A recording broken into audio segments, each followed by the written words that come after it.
How will the bill impact the term of the legislature?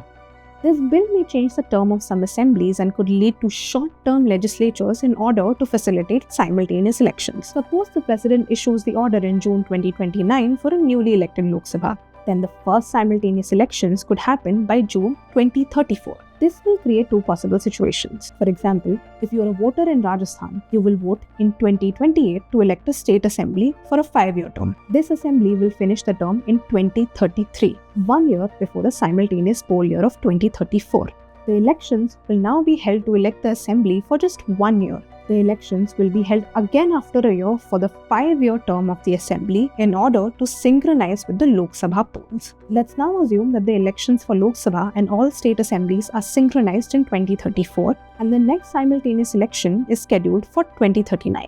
Now, if the Lok Sabha or a state assembly dissolves in the 4th year of its 5-year term, you will vote to elect a Lok Sabha for 1 year and again in 2039 for a full 5-year term.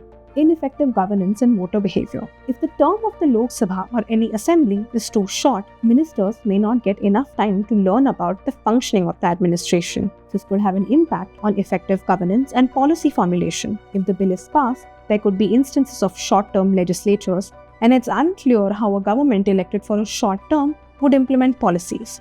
We also don't have any precedents of legislatures with terms of 1 year or less. If a voter is asked to elect a legislature for less than a year, many voters might feel less motivated, knowing a full-term election is just around the corner. What is the power of the ECI to postpone the elections? According to the bill, the Election Commission of India can recommend to the President to postpone a state assembly election. If the ECI believes that elections to a state assembly and Lok Sabha cannot be held together, the assembly election can be scheduled for a later date.